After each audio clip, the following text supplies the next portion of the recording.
জয় নিতাই, গৌর হরি বল।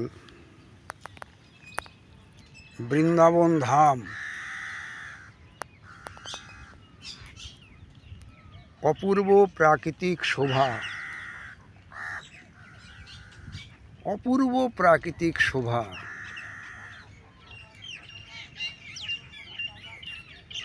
প্রতিদিনকার মতো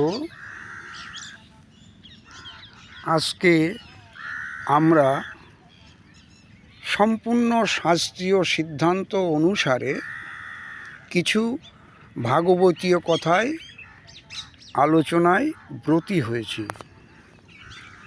আজকের আলোচনার বিষয় ভগবান শ্রীকৃষ্ণকে লীলা শেষ করে স্বধামে না যেতে অনুরোধ করেছিলেন কে এবং কেন। আরেকবার আলোচনার বিষয়টা শুনে নিন। ভগবান শ্রীকৃষ্ণকে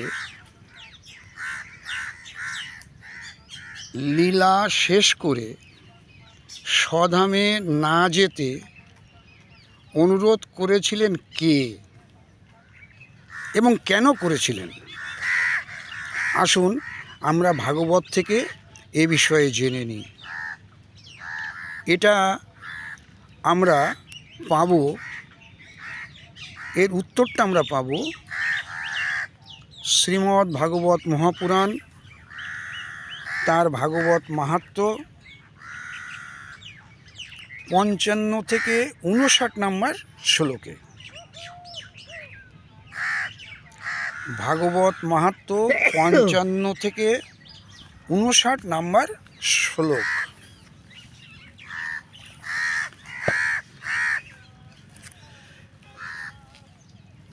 এ কথাগুলো উদ্ধবের মুখ থেকে আমরা পেয়েছি। উদ্ধব মহারাজ, উদ্ধব বললেন, হে গোবিন্দ, আপনার ভক্তদের কার্য সমাপন করে আপনি নিজ পরমধামে যাচ্ছেন, কিন্তু আমার মনে একটি মহতী চিন্তার উদয় হয়েছে।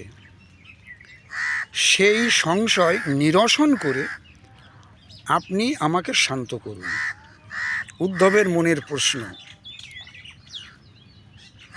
অতি শীঘ্রই কলিকাল আসছে, তাই সংসারে অনেক দুষ্ট লোকের প্রাদুর্ভাব হবে। কি বলছেন? অতি শীঘ্রই কলিকাল আসছে, সংসারে অনেক দুষ্ট লোকের প্রাদুর্ভাব হবে, তাদের সংসর্গে অনেক সৎ ব্যক্তিও উগ্র স্বভাবের হয়ে যাবে। তখন তাদের ভারে পীড়িতা হয়ে গোরূপিণী ধরিত্রী কার শরণ নেবে?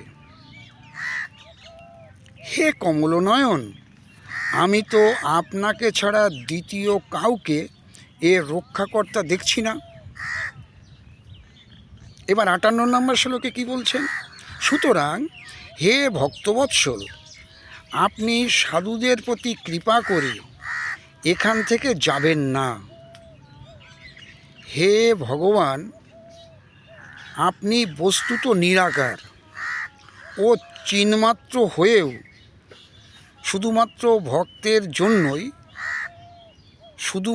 ভক্তের জন্যই তো এই সগুণ রূপ ধারণ করেছেন। তাহলে আপনার বিয়োগে এই ভক্তজন পৃথিবীতে কি করে বাস করবে? দেখুন প্রশ্নটা কি। আপনি যদি চলে যান তাহলে এই সাধুরা তো টিকতে পারবে না এই দুর্জনদের জন্যে। নির্গুণ উপাসনা তো বড়ই কষ্টকর ব্যাপার, সুতরাং অন্য কিছু চিন্তা করুন। তাহলে আমরা জানলাম যে কেন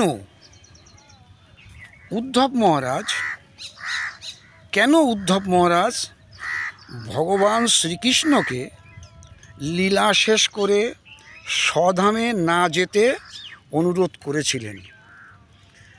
ভিডিওটি ভালো লাগলে আপনারা লাইক শেয়ার করতে পারেন। আর উত্তরটা আমরা জানলাম শ্রীমদ্ ভাগবত মহাপুরাণ মহামুনি ব্যাসদেবকৃত তার ভাগবত মাহাত্ম্য 3য় অধ্যায়ের 55 থেকে 59 নম্বর শ্লোক। ভালো থাকবেন সবাই, আনন্দে থাকবেন। আশা করি আপনাদের ভজন কুশল।